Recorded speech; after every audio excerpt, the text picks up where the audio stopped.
Train is going. No, no. We yell, hey.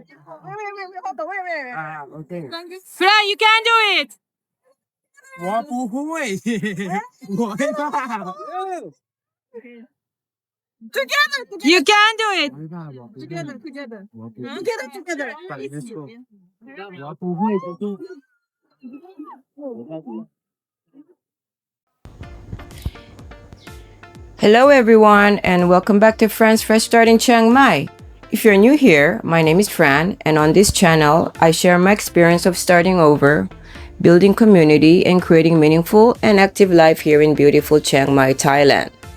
Today, I want to talk about something I've noticed since moving here. Two people can arrive in Chiang Mai at almost exactly the same time. One of them builds a wonderful life, makes friends, discovers new activities. Yeah.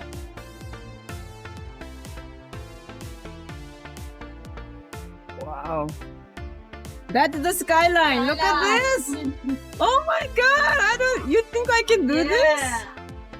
Skyline. Oh my god, this is scary.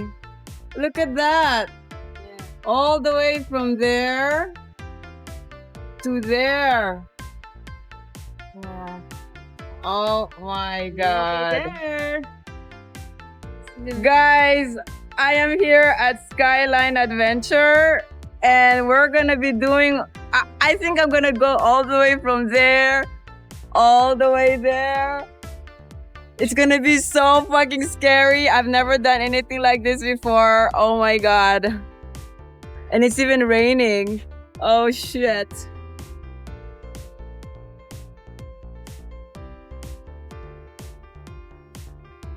Activities and eventually says, moving to Chiang Mai was the best decision I ever made. The other person becomes lonely, disconnected, and disappointed, and eventually leaves.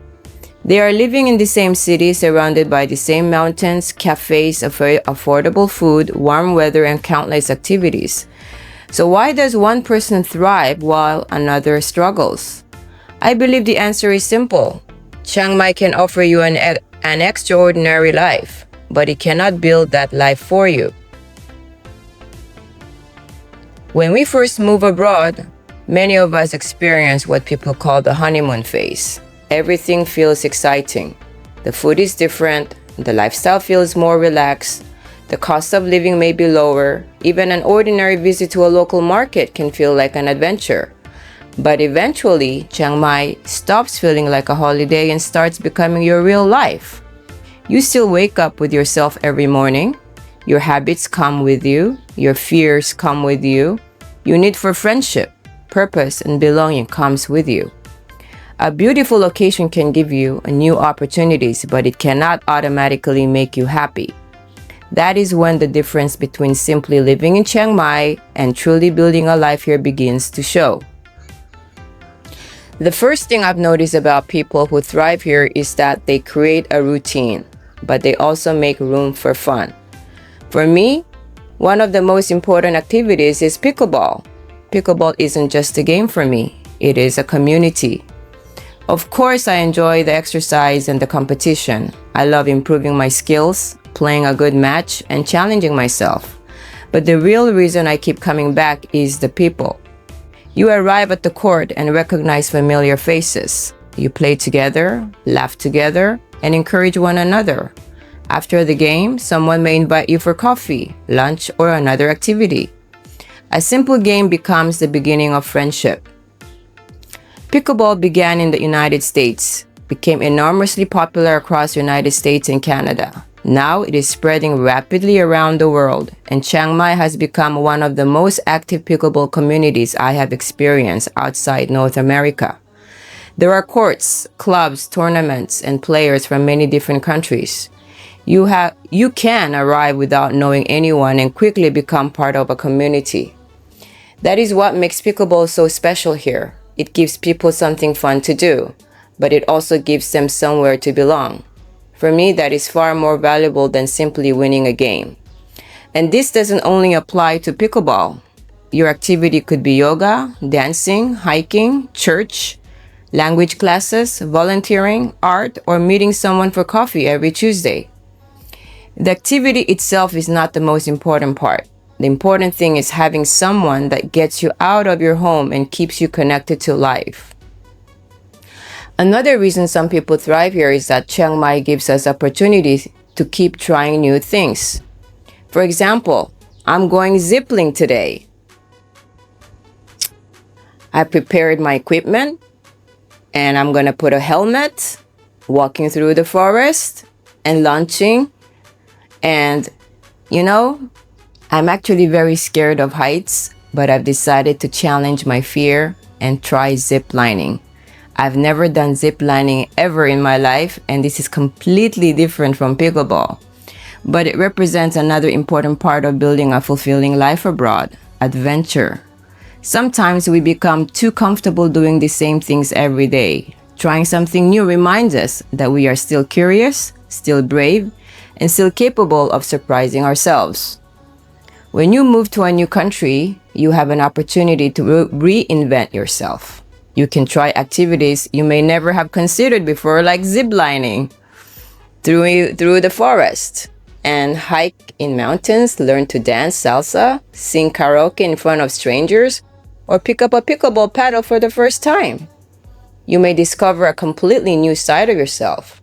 And even when an activity feels frightening at first, that little bit of fear can make you feel incredibly alive.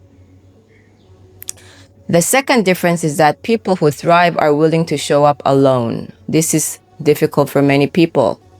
They see an event online and think, I don't know anyone there. But if you wait until you already know someone, you may never go.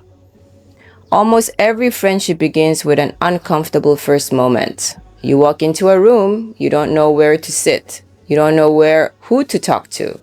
You wonder where you belong or whether you belong.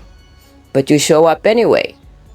I always think about this when I organize my events. I try to notice the people or the person who arrives alone because I understand that it takes courage. Sometimes one event changes everything. You meet one person who invites you somewhere else, then you meet another person. Slowly your circle begins to grow. But none of that can happen if you remain inside your condo waiting for community to find you. The third difference is consistency. Some people attend one event, don't immediately make a best friend and decide that community isn't right for them. But connection usually doesn't happen instantly.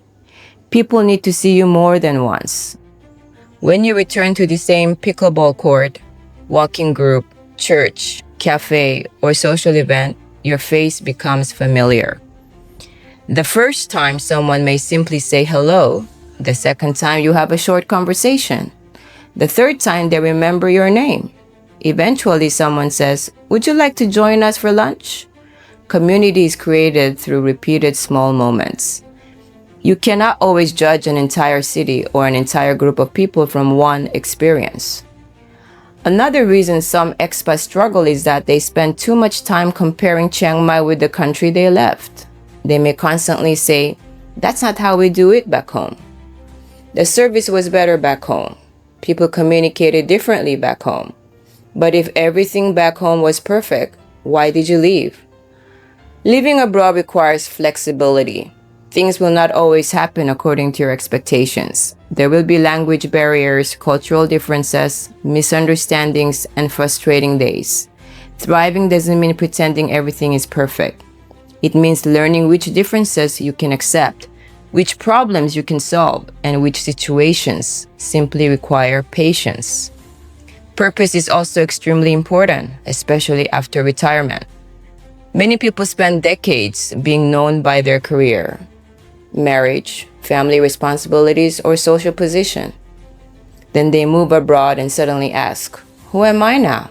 Chiang Mai gives you the space to answer that question, but you still have to create the answer. For me, building community has become part of my purpose. I'm not simply filling my calendar. Through pickleball, walking events, discussion groups, karaoke, and other activities, I'm creating opportunities for people to meet, laugh, and feel less alone. Your purpose may be completely different. Maybe you want to help animals, mentor young people, become healthier, learn photography, start a YouTube channel, or finally write a book. You don't need a job to have a purpose, but you do need something that makes your life feel meaningful. Of course, there are also valid reasons why someone may decide Chiang Mai isn't right for them. The burning season can be difficult. The traffic can feel chaotic. Being far away from family can become painful. Healthcare, visas, relationships, or cultural adjustment may create challenges. Leaving does not necessarily mean that someone failed. Sometimes a place is right for one chapter, but not the next. But before deciding that Chiang Mai has nothing to offer, it's worth asking, did I really participate in life here? Did I give people enough time to know me? Did I create routine? Did I try something new? Did I create purpose? Did I keep showing up even when I felt uncomfortable? Because belonging isn't something a city delivers to your door. It is something you build, one activity, one invitation, and one relationship at a time. Chiang Mai didn't simply hand me the life I have today. I had to create it. I had to attend events alone. I had to introduce myself. I had to invite people. I had to try unfamiliar activities. I had to experience disappointment, learn from mistakes, and keep going. And I'm still building. That may be the real secret of the expats who thrive here. They don't expect Chiang Mai to rescue them. They allow Chiang Mai to give them the space, and then they take responsibility for what they create inside that space. So if you are considering moving to Chiang Mai, don't only ask, how much does it cost? Which neighborhood should I choose? Or which visa do I need? Also ask yourself, what kind of life do I want to build? What activities will make me feel alive? And am I willing to show up and create it? Because Chiang Mai can provide the setting for the extraordinary new chapter, but you are still the author. Thank you so much for watching. If you already live in Chiang Mai, I would love to hear from you. What activity or community has helped you thrive here? And what is one new adventure you would still like to try? Please share your experience in the comments. Your story may help someone who is considering starting a new life abroad. Please like, subscribe, and share this video with anyone who is thinking about moving to Chiang Mai. This is Fran from Fran's Fresh Start in Chiang Mai, and I'll see you in the next video. Love you guys!